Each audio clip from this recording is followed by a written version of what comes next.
Bismillahirrahmanirrahim. Assalamualaikum warahmatullahi wabarakatuh.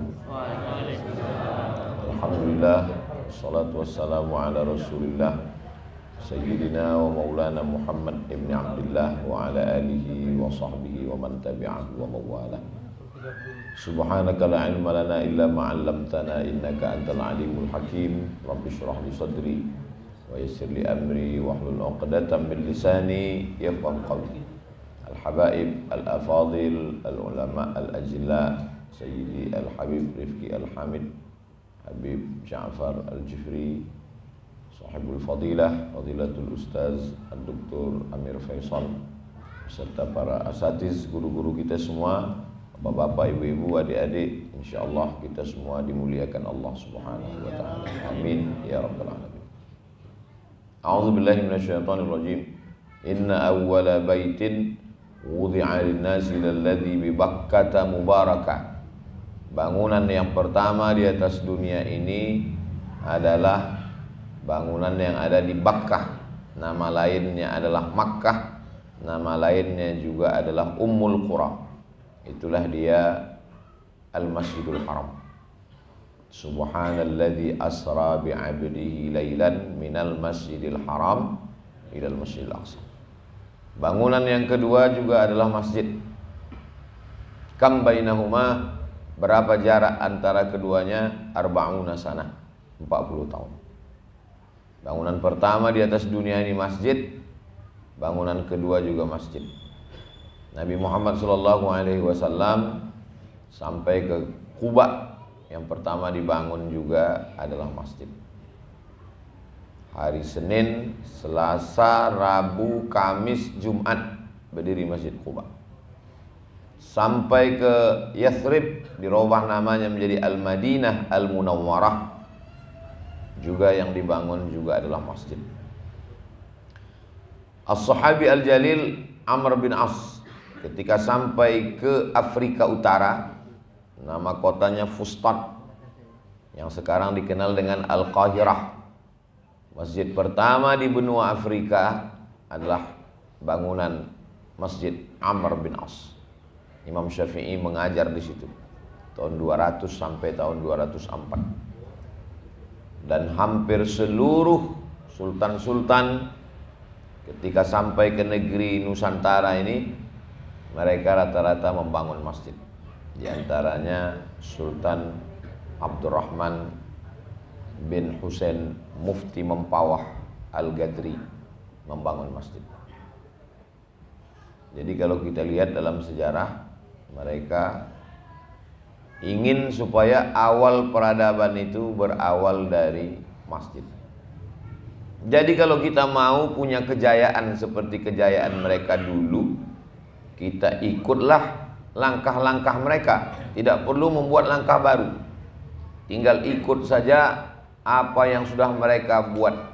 Salaka maslakahum nahaja manhajahum, menapaki tapak yang sudah mereka buat, mengikuti jalan yang sudah mereka lalui. Insya Allah sampai mereka, kita pun sampai juga.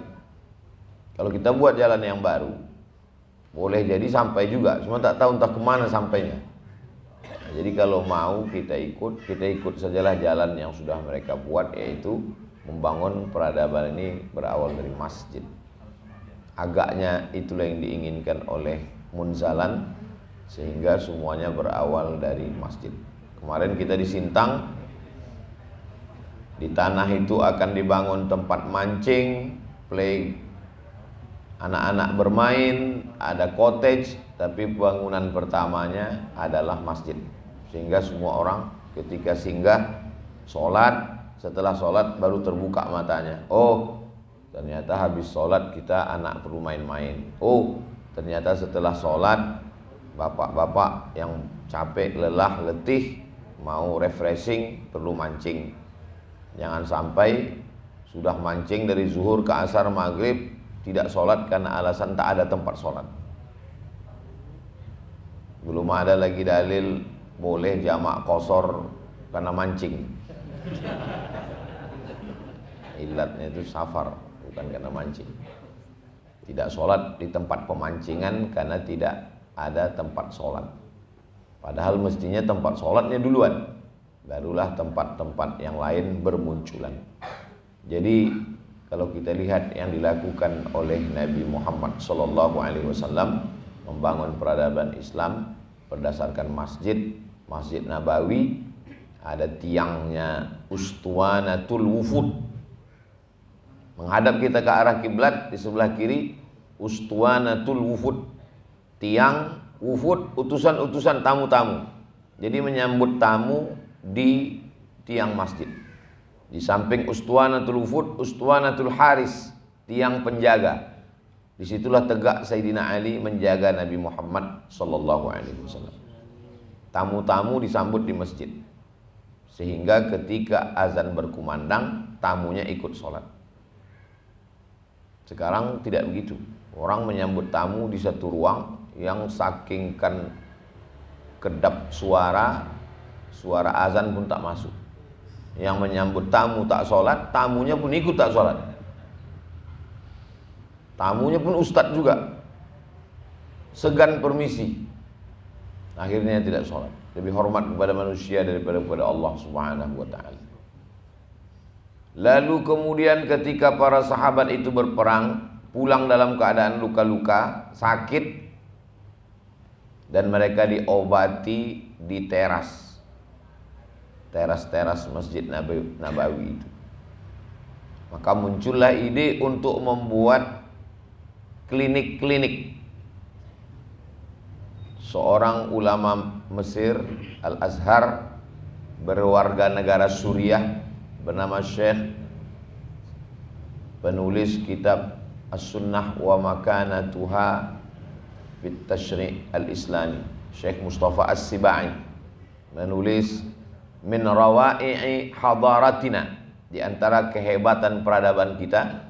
Beliau menulis bahwa dulu di masa kesultanan kemegahan Islam, masjid-masjid itu, di samping-samping masjid itu ada tempat praktek tabib, dokter.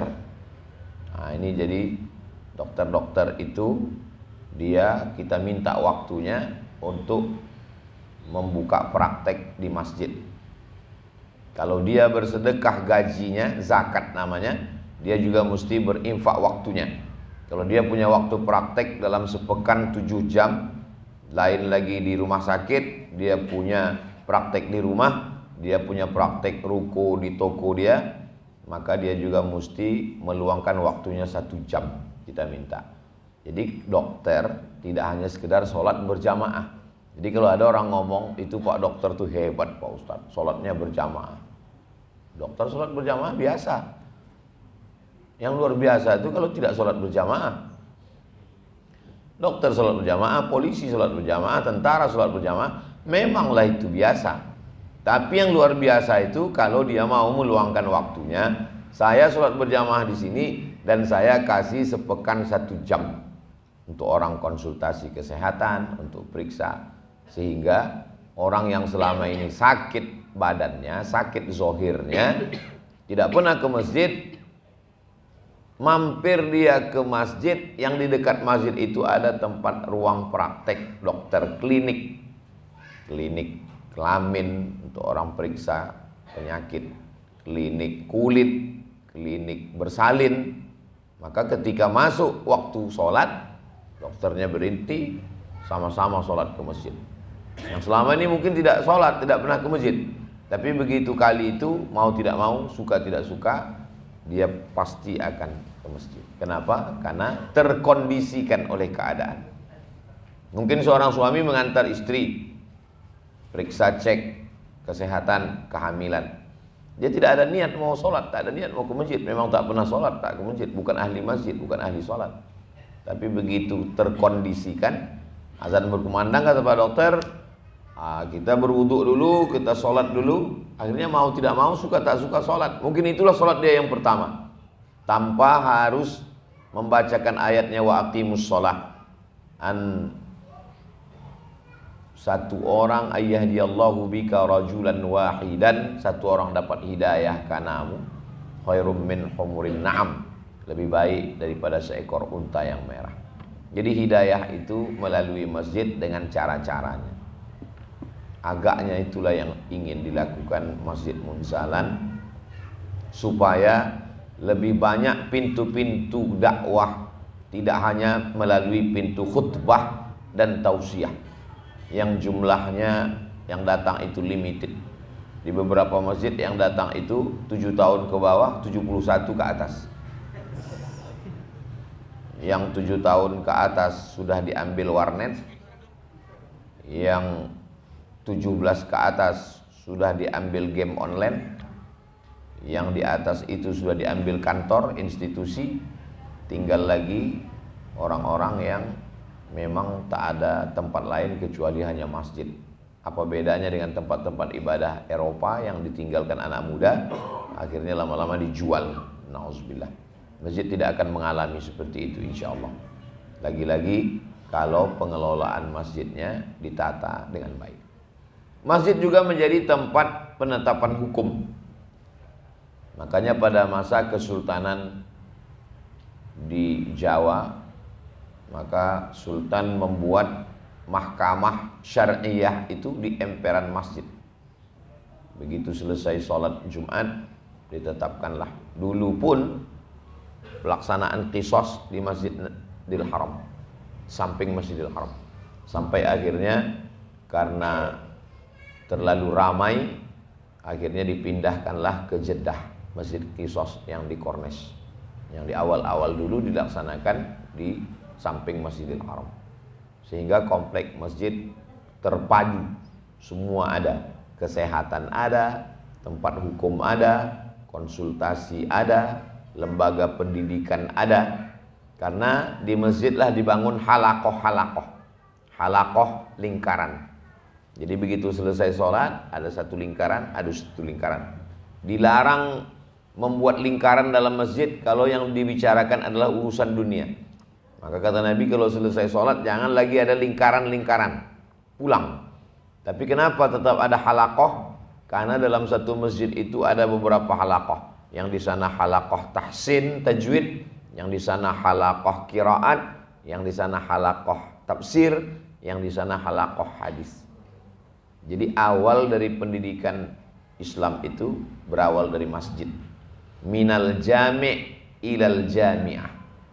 Salat yang ada salat, masjid yang ada salat Jumatnya jami'. Sedangkan universitas dalam bahasa Arabnya jami'ah. Jami'atul Azhar, Universitas Al-Azhar. Jami' Al-Azhar, Masjid Al-Azhar. Minal jami' ilal jami'ah.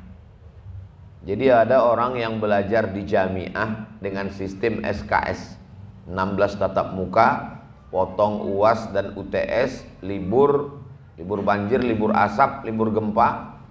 Akhirnya hanya 2-3 kali tatap muka.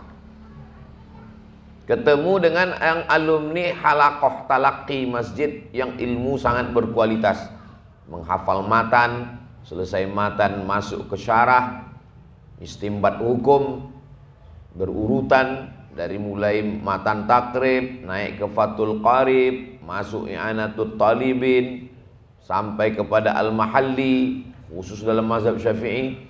Setelah itu barulah melihat mazhab-mazhab yang lain, bidayatul mujtahid wa nihayatul muqtasid. Lalu kemudian yang alumni jamiah bertanya kepada yang alumni jami', kenapa ilmu kalian lebih hebat dari kami yang alumni jamiah ini? Kata alumni jami', kami ini belajar di jami', sedangkan kalian belajar di jamiah. Walaysa dzakaru kal unsa. Laki-laki tak sama dengan perempuan.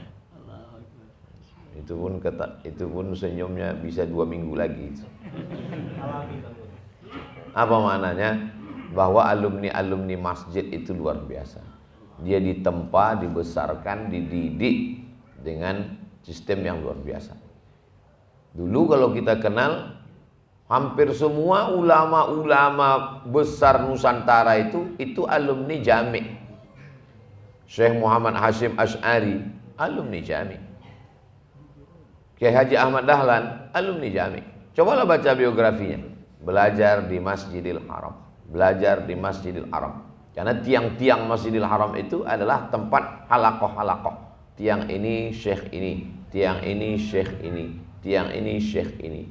Dan halaqah yang paling ramai majelisnya adalah halaqah Syekh Ahmad Khatib Al-Minqabawi. Ramai sekali. Bisa dilihat dalam A'lam Makkiyin. Saya waktu menulis disertasi Syekh Muhammad Hashim Asy'ari wa juhuduhu fi nashris sunnah di Indonesia, kontribusi Syekh Muhammad Hashim Asy'ari dalam menyebar sunnah di Indonesia, untuk mencari biografi para ulama Nusantara ini justru ditulis oleh ulama Makkah. Nama kitabnya A'lam Makkiyin, ulama-ulama Makkah, yang isinya ternyata banyak sekali ulama Nusantara, dan mereka ini alumni dari Masjidil Haram. Belajarnya itu di masjid. Kenapa? Karena dia tidak hanya menajamkan otaknya dengan presentasi, dengan menulis. Berapa banyak sekarang pelajar-pelajar kita kalau disuruh menjelaskan makalah tentang sholat, hebat sekali. Sholatul lughatan, sholat istilahan, sholat menurut etimologi, sholat menurut terminologi, dalil tentang sholat. Tapi tak pernah sholat berjamaah. Hebat menjelaskan tentang sholat, tapi sholat subuhnya jam 7. Itu apa bedanya dengan Snok Horgroni? Apa bedanya dengan Islamolog, belajar Islamologi, pakar Islam, tapi ruhnya mati? Padahal ulama-ulama dulu itu banyak dapat ilmu itu, belajarnya biasa aja, tapi lebih daripada riyadhahnya, ibadahnya. Ittaqullah wa yu'allimukumullah. Takutlah kamu kepada Allah, maka Allah yang akan mengajarkan ilmu itu kepada kamu. Jadi kita sesungguhnya hari ini kalau ada pelatihan masjid di Munzalan, pesertanya dari Sabang sampai Papua, dari bulan ke bulan hadir, itu sebenarnya adalah mengembalikan lagi masjid seperti sedia kala, kembali kepada fitrahnya. Yang hari ini masjid hanya sekedar sholat, dikembalikan lagi masjid sebagai tempat belajar, minal jami' ilal jami'ah, masjid sebagai tempat penetapan hukum, karena dulu masjid tempat memutuskan perkara, masjid sebagai tempat menerima tamu, masjid juga tempat orang berkumpul bersama, bersilaturahim, bertatap muka. Masjid dijadikan Allah Subhanahu wa taala tempat orang merasakan ketenangan batin, berzikir. Ala bidzikrillah tatmainnul qulub. Jadi banyak sekali orang-orang yang risau di luar masjid, ketika sampai ke masjid hatinya jadi tenang. Sebaliknya zaman sekarang banyak orang, saya Pak Ustadz sejak ke masjid ini sakit kepala saya. Kata Ustadz ini begini, kata Ustadz ini begini. Kalau gitu saya bagusnya nggak ke masjid lagi.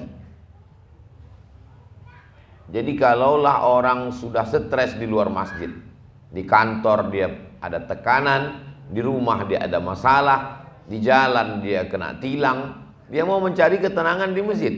Ternyata di masjid pun juga dia melihat tidak ada masalah dengan pengurus masjid. Beberapa masjid diurus oleh orang-orang yang memang tidak mau berhenti jadi pengurus masjid. Itu saya beberapa masjid saya datang itu, mengadu masyarakat itu. Ustadz ini pengurus ini udah lama sekali, apa kami kudeta aja Pak Ustadz? Saya bilang kalian kalau mau kudeta, kudeta aja, jangan lapor ke saya. Mereka ini seolah-olah mau menjadikan kita sebagai dalih. Nanti dia lakukan kudeta menurut arahan Ustadz Somad gitu. Kalau mau buat-buat aja, jangan lapor-lapor ke kita. Kalau mau undang kita pas pelantikan kan gitu. Dulu Pak, waktu saya ke masjid ini, ingat saya yang ngundang dulu Pak Fulan. Iya Pak Ustadz masih ada di situ. Kenapa dia nggak datang acara maulid ini? Sejak tidak terpilih nggak pernah kesini lagi Pak Ustadz. Ini wa annal masajida lillah. Masjid itu milik Allah, bukan milik pengurus. Bahkan dalam susunan struktur pengurus dari mulai ketua, sekretaris, bendahara sampai ke bawah lebih 40 orang. Pengurus itu aja sah sholat Jumat, tapi tak pernah datang ke masjid. Padahal namanya pengurus masjid. Nah, ini jadi sebenarnya yang dilakukan Munzalan adalah mengembalikan lagi sejarah masjid yang lama yang sudah mulai ditinggalkan, Bahkan beberapa masjid itu hanya sholat Jumat saja. Saya melakukan beberapa perjalanan dakwah, masuk sebelum subuh kami udah jalan. Begitu masuk waktu sholat subuh, mampir ke masjid, terdengar suara azan masjid itu bergembok subuh. Saya bilang, kenapa tak ditulis saja di situ Masjid Al-Ikhlas khusus Jumat saja? Padahal masjid, kalau sampai satu waktu dia tidak dilaksanakan sholat berjamaah, istahwadzat alaihimus syayatin. Satu kampung itu kesetanan. Satu kampung itu dikuasai setan. Makanya ketika kita berani membangun masjid, maka kita sudah menyiapkan imamnya, menyiapkan pengurusnya, menyiapkan khotibnya. Itulah perlunya tadi lembaga pendidikan di samping masjid. Saya selalu menyarankan bupati, wali kota, gubernur yang membangun Islamic Center. Saya lihat, Pak Ustadz, insya Allah kita akan letakkan batu pertama, ini tanahnya tanah Pemda, pembebasan bla bla dan seterusnya. Saya bilang masjid aja, iya. Terus yang sholat, biasanya lokasinya jauh dari pemukiman masyarakat. Kalau di pinggir jalan, insya Allah tak akan sepi karena banyak orang lalu lalang. Tapi kalau di lokasi tertentu, dekat kantor, di atas bukit, siapa yang mau sholat berjamaah di situ? Maka supaya dia tetap ada orang sholat, mesti ada kelas, ada asrama, ada sekolah. Dari mulai TK Quran, SD Quran, SMP Quran, SMA Quran, sehingga tidak akan sepi daripada sholat. Guru-gurunya, suatu ketika kami dapat tanah wakaf. Tanah ini jauh dari kota. Kata yang punya, terserah Pak Ustadz mau tanah ini dijual, nanti hasilnya dibuatkan pondok di kota. Lama saya terpikir, ini kalau tanah di pinggir kota ini dijual, dai tidak sampai kemari. Maka saya usul dibuat saja pondok di situ. Karena kalau dibuat pondok di pinggir kota, maka masjid-masjid yang ada di sekitar itu terayomi. Karena ustadz-ustadz yang mengajar bisa ngasih kultum sore Jumat untuk ibu-ibu yang wirid Yasin, bapak-bapak yang malam punya pengajian tidak terlalu jauh dari pusat kota, sehingga bisa menghidupkan. Filosofinya, lembaga kecil-kecil banyak lebih baik daripada lembaga besar satu. Satu besar, rusak satu, rusak semua. Jadi kalau ada satu lembaga besar, santrinya 50.000, terjadi kekeliruan sekali satu saja, entah guru salah jewer, habis kena jewer meninggal, itu rusak satu pondok itu. Apalagi memang sekarang seperti ada pembusukan pondok. Padahal pondok itu sudah bagus, 99,9 pondok itu sudah bagus. Tidak ada lembaga di dunia ini yang lebih bisa menyelamatkan anak kita daripada pondok. Carilah lembaga dari Eropa, Amerika, Jepang, Korea yang bisa mendidik anak orang dari mulai bangun pagi untuk sholat tahajud sampai tidur jam 10 malam. Tidak ada di dunia ini kecuali pondok. Tapi itu dirusak dengan isu-isu kekerasan, pelecehan seksual. Padahal sebetulnya yang terjadi itu sangat minim, kecil sekali. Tapi ada usaha pengrusakan, beritanya itu sengaja diangkat supaya apa? Supaya orang tidak memasukkan anak ke pondok. Kalau sudah anak tidak masuk pondok, habis, tamat riwayat. Untuk zaman sekarang ini tidak ada tawar-menawar. Yang bisa menyelamatkan anak-anak kita itu tinggal satu lagi, pondok. Di luar itu saya tidak yakin. Jadi kalau ada orang mengejek, mengolok pondok, untuk apa dimasukkan ke pesantren? Siapa yang sanggup mengawal anak kita di rumah? Main handphone, gadget, slot, dan lain sebagainya. Kawan saya, sahabat saya, guru di salah satu sekolah, diadakan razia handphone. Ditangkaplah handphone anak-anak ini, diperiksa. Dipanggil ibu-ibu bapaknya. Kebetulan yang satu ini ibunya dipanggil. Sahabat saya alumni Al-Azhar. Kata kawan saya, ini anak ibu ini sudah luar biasa ini. Kami cek handphonenya, tolong awasi baik-baik.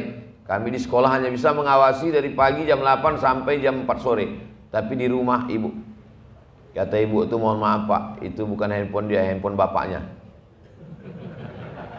Ini ternyata bapaknya lebih kacau lagi dari anaknya.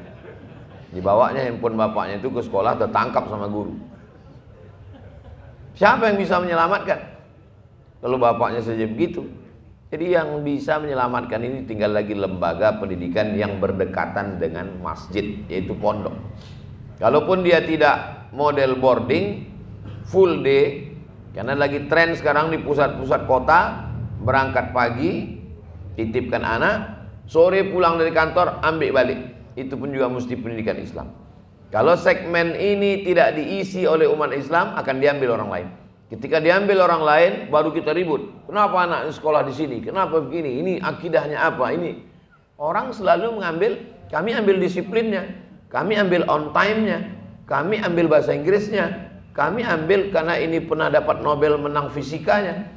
Padahal sebenarnya di balik itu semua adalah pengrusakan akidah, pluralisme, sekularisme, semua agama benar, sehingga anak-anak yang tamat tidak lagi mendapatkan kebenaran. Inna dina indallahil Islam wa may yabtaghi ghairal islami dinan fala yuqbal minhu wa huwa fil akhirati minal khasirin. Tidak lagi mendapatkan itu. Kenapa? Karena dari awal sudah mendapatkan pendidikan-pendidikan yang mengatakan ini semua hanyalah produk agama, ini hanyalah budaya, ini semua kebenaran yang sama. Nauzubillah. Jadi itu semua berawal. Pondok itu berawal dari masjid. Karena ketika ulama para kiai itu pulang mendirikan masjid, datanglah orang belajar, menitipkan anaknya, dengan sendirinya tumbuhlah asrama-asrama, disebut dengan pondok, karena memang anak itu sendiri membuat pondok itu kecil-kecil. Hanya saja sekarang dibangunkan asrama dengan bangunan beton permanen, tapi di beberapa tempat masih ada orang yang membuat pondok. Begitu dia tamat, pondoknya nanti diwariskan ke santri yang baru. Ayahnya datang membangunkan pondok untuk anaknya, satu pondok muat 2 orang. Nanti setelah tamat anaknya, pondok ini bisa dijual ke santri yang baru. Masih ada dipertahankan sampai hari ini, kemandirian. Tapi semuanya berawal dari masjid. Masjid yang diambil itu, padahal sholat itu lebih lama tegaknya. Mestinya namanya maqam, karena lebih lama tegak, qiyam. Tapi yang diambil itu adalah masjid, dari sujudnya. Kenapa sujud yang diambil? Kenapa bukan berdiri? Padahal berdirinya lebih lama daripada sujudnya. Karena ketika orang membangun masjid, memakmurkan masjid, dia mestilah bersimpuh sujud, taat, patuh, takut kepada Allah Subhanahu wa ta'ala. Jadi kalau orang masjid masih lagi menunjukkan egonya, dirinya, keakuannya, maka sesungguhnya dia sudah jauh daripada itu semua. Saya, para habaib, para asatiz kita bisa duduk bersama, saling melengkapi kekurangan. Saya menyampaikan apa yang pernah saya dengar, apa yang pernah saya baca, tapi banyak sekali hal-hal yang belum saya tahu, itu dijelaskan. Itulah indahnya duduk bersama. Duduk bersama itu terasa lapang, duduk bersama itu terasa lebih menghangatkan. Kenapa? Karena kita sedang berbagi apa yang pernah kita tahu, kita dengar dari guru-guru kita semua. Jadi saya sangat senang sekali berada di Masjid Kapal Munzalan, karena kita tidak sendirian. Kita kumpul keluarga, semua sahabat kita, semua guru-guru kita. Ini pun juga mengembalikan tradisi lama zaman-zaman silam. Zaman dulu para ulama itu kalau dia lihat muridnya itu sudah selesai belajar, apa kata Imam Malik bin Anas meninggal 179, wahai Muhammad bin Idris Asy-Syafi'i, carilah guru yang lebih alim daripada aku. Ini ada beberapa keping uang emas, pergilah belajarlah. Tradisi itu yang sedang dihidupkan sekarang. Ustaz Luqman mengatakan kepada muridnya, belajarlah kepada Habib Fulan, belajarlah kepada Syekh Fulan, belajarlah kepada Ustaz Dr. Fulan. Tradisi itu sedang dikembalikan sekarang. Karena banyak orang sekarang mengajar tidak begitu. Akulah yang paling alim dari semuanya. Adapun yang lain itu hanya kulit-kulit kitabnya saja. Padahal dulu para ustadz, para ulama itu saling membesarkan, bukan saling mengkerdilkan. Foto sesuatu yang biasa, tapi foto ustadz itu luar biasa. Ketika murid-murid Ustadz Dr. Amir Faisal melihat kita duduk bersama, murid-murid Habib Rifki yang ada di Ambon melihat kita duduk bersama, murid-murid Habib Ja'far di Jogja melihat bersama, yang selama ini mungkin orang merasa jangan-jangan di antara Ustadz ini, di antara Habib ini, ketika melihat bersama, oh ternyata mereka satu majelis, ternyata mereka adalah orang-orang yang bersahabat sesama murid itu. At-tanafus, persaingan, permusuhan, gesekan, clash menjadi hilang. Menjinakkan buaya sulit, tapi menjinakkan pawang-pawang buaya jauh lebih sulit.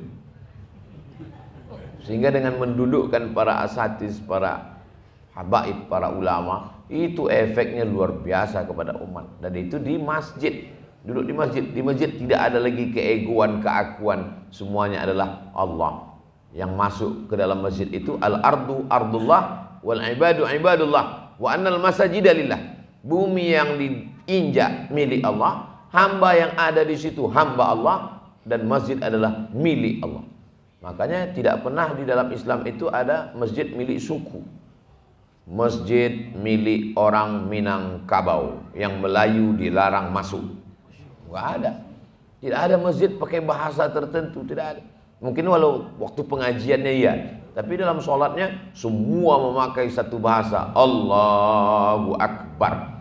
Tidak ada memakai. Tidak ada masjid milik partai. Masjid warnanya, tak usah sebut warna, nanti tersinggung.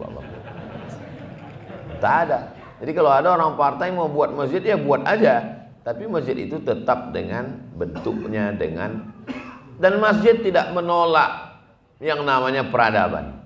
Apapun peradaban yang bagus-bagus dari luar Islam masuk ke dalam masjid selama dia tidak merusak ibadah. Ini bukan peradaban Islam. Ini mikrofon ini akhir-akhir belakangan masuk ke Masjidil Haram. Jadi ada buku Mudzakirat Syekh Muhammad Mutawalli Sya'rawi. Kebetulan ketika mikrofon masuk ke Masjidil Haram ini saat Syekh Muhammad Mutawalli Sya'rawi menjadi dosen di Makkah Al-Mukarramah. Beliau mengajar 15 tahun di Makkah. Ketika itu pemerintah Saudi Arabia mengharamkan mikrofon masuk ke dalam masjid karena mikrofon ini bid'ah, wa kullu bid'atin dhalalah wa kullu dhalalatin finnar. Karena tidak pernah dipakai. Masuk Syekh Muhammad Mutawalli Asy-Sya'rawi kepada ulama yang mengharamkan mikrofon. Kebetulan dia sedang membaca Quran. Ditanya Syekh Muhammad Mutawalli Asy-Sya'rawi, "Antum yang mengharamkan mikrofon?" "Iya." Syekh yang sedang baca Quran itu pakai kacamata. Kata Syekh Muhammad Mutawalli Asy-Sya'rawi, "Hadza mukabbirus surah wa hadza mukabbirus shaut."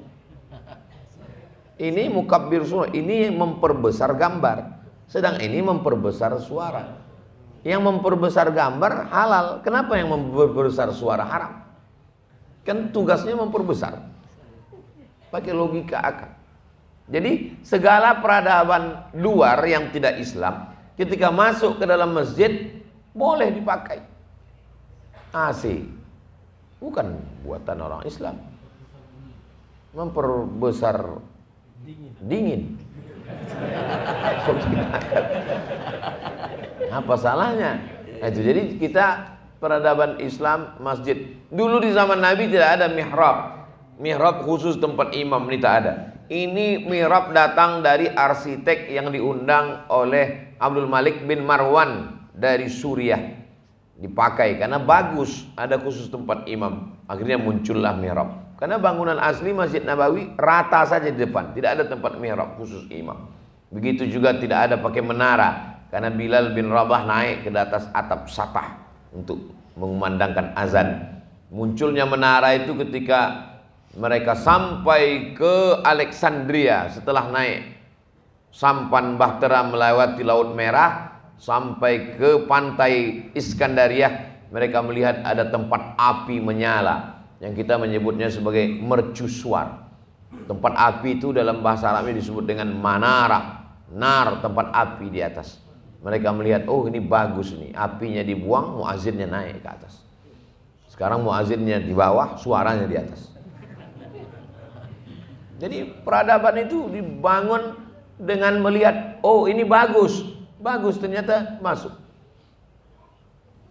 Masjid Nabawi yang asalnya itu rata saja, Tapi kemudian ketika Islam sampai ke Turki, yang waktu itu disebut dengan Bizantium, karena dia dipimpin oleh Raja Bizanti, kerajaan Bizantium, Konstantinopel, karena dipimpin oleh Raja Konstantin. Kelihatannya batu itu cantik disusun letter U, naik ke atas. Batu tidak kayu melintang, tapi batu-batu yang disusun melengkung ke atas. Dari tiang kiri, tiang kanan melengkung ke atas. Menurut umat Islam ini bagus, karena dengan batu yang melengkung ke atas tidak ada tiang di tengah. Dengan tidak ada tiang di tengah, maka shop tidak putus. Akhirnya diambil, arsitek itu diambil, arsitektur tentang kubah-kubah itu diambil. Itu diambil dari peradaban luar Islam. Dan sekarang banyak sekali arsitektur masjid unik-unik itu. Nah, jadi bagi orang yang beranggapan bahwa kubah adalah rukun masjid, kalau tidak ada kubahnya berarti tidak sempurna masjid, maka masjid Kapal Munzalan bisa dipermasalahkan. Berarti ini syariat Nabi Nuh, kata dia.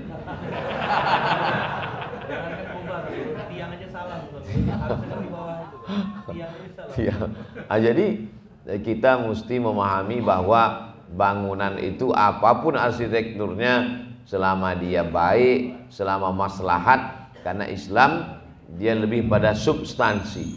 Adapun gambar, arsitek mesti berpikir bagaimana masjid yang layak, solihun likulli zaman wa makan. Ada masjid yang mengadopsi Eropa karena ada musim dingin dan musim panas.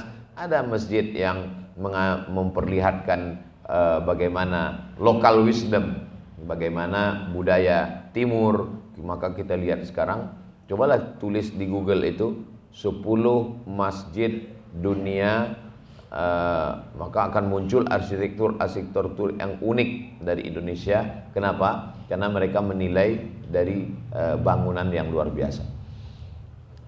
Masjid pada akhirnya adalah tempat orang untuk menyelesaikan masalah. Apalagi sekarang, aneh manusia akhir zaman. Semakin canggih alat telekomunikasi, orang semakin tidak berkomunikasi. Dulu orang ketemu bertatap muka, bermusyawarah, kelihatan mimik wajahnya, kelihatan kedengaran intonasi suaranya. Sekarang muncul masalah itu kenapa? Karena komunikasi kita hanya melalui grup WhatsApp. Akhirnya terjadilah kesalahpahaman. Kenapa? Karena WhatsApp tidak bersuara. Kalaupun keluar suara tak nampak wajahnya. Kalaupun nampak wajahnya, tidak mewakili secara utuh. Sehingga banyak sekali orang yang kelihatannya garang mau berantem, pas ketemu akhirnya senyum ketawa-ketawa. Maka di mana orang bisa difasilitasi bertemu? Di masjid. Di masjid dia pasti ketemu, subuh ketemu, zuhur ketemu, asar ketemu, maghrib ketemu, isya ketemu, malam iktikaf ketemu, acara khataman Quran ketemu. Jadi sering-sering. Kenapa kamu bisa punya masalah sama Syanu? Inilah Pak Ustadz, komunikasi kami buntu, makanya ngopi bareng. Selalu ditawarkan komunikasinya ngopi bareng. Padahal sebetulnya kalau di masjid ketemu bareng, jumpa, ngopi tak masalah. Tapi ada yang lebih hebat lagi dari ngopi bareng adalah bisa membuat aktivitas di masjid, bisa duduk bersama. Nah, ini amat sangat baik. Jadi apa yang kita lakukan ini sebenarnya adalah mengembalikan umat ini ke masjid, pejabatnya kembali ke masjid, ulil amrinya kembali ke masjid, masyarakatnya ke masjid, anak mudanya ke masjid. Dan awal yang kita lakukan malam itu, Masya Allah, Tabarakallah. Mungkin ada beberapa orang yang masih belum bisa ke masjid, ditarik dulu ke stadion, ujung-ujungnya ditarik ke masjid. Jadi itu satu langkah maju ke depan. Ada orang yang belum bisa ngaji, dia mesti nyanyi-nyanyi dulu, difasilitasi oleh Ayahman, dibuat nyanyi-nyanyi dulu. Habis nyanyi-nyanyi, ujung-ujungnya ke masjid. Ada orang yang belum bisa kenal dengan ustadz, belum bisa kenal dengan habaib, dikenalkan dulu dengan yang semi-semi ustadz. Udah agak-agak nyaris ustadz. Jadi yang nyanyi-nyanyi tadi malam itu udah hampir ustadz. Hah? Ada? Ada ustadz. Hampir ustadz. Hampir. Jadi kalau di Jawa ada kiai haji, mereka ini HK, hampir kiai. Segera insyaallah. Jadi kalau Kiai Haji Lukman ada namanya HK Rizal Armada.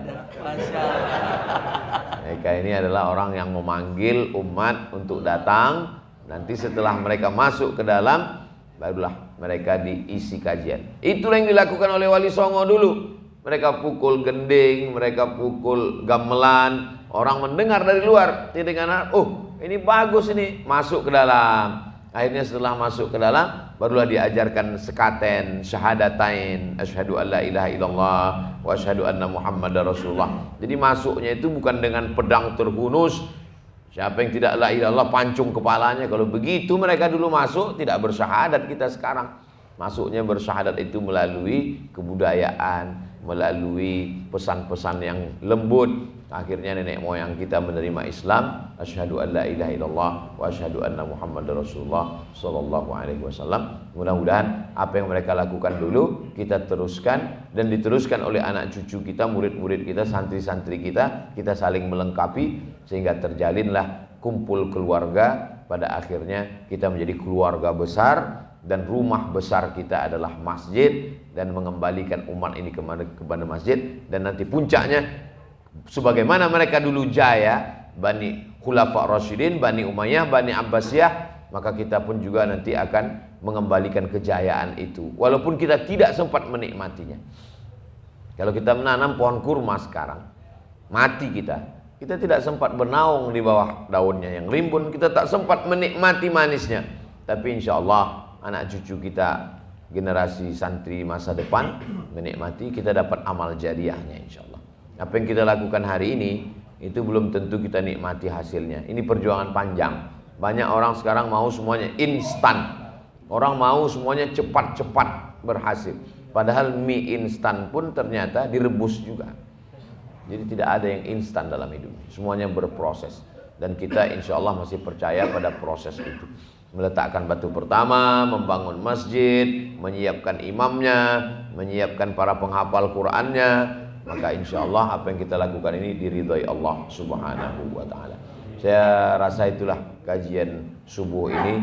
Apa yang saya sampaikan yang baik-baik datang dari Allah, yang tak baik dari hamba Allah yang dhaif. Mohon maaf kepada para habaib, para asatiz, para ustaz atas segala kekhilafan. Aqulu qawli hadza astaghfirullah li wa lakum. Subhanakallahumma wa bihamdika asyhadu an la ilaha illa anta astaghfiruka wa atubu ilaik. Wa sallallahu ala sayyidina Muhammad wa ala alihi wasallam. Wassalamualaikum warahmatullahi wabarakatuh.